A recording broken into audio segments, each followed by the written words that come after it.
Welcome. In this video, I will show you how to enable or disable PXE Boot on LENOVO Yoga Slim 7.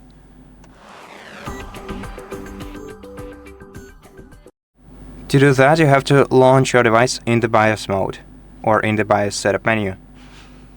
And to reach the BIOS setup menu, you have to shut down your computer. After that, once it's shut down, you have to turn it on by short pressing the power button and repeatedly clicking the F2 key while your device is launching.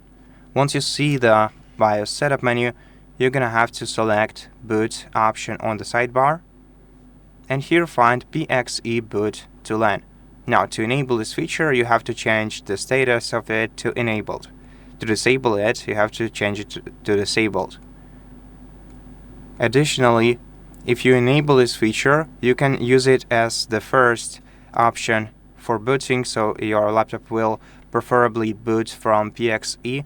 To do that, you have to change the value of the following option to enabled. Otherwise, select disabled. To apply changes, press F10 and enter. To discard changes, press escape and enter. And that's it. Thank you for watching this video. If it helped you, please consider subscribing to our channel, leave us a like and a comment below, and I'll see you in the next one.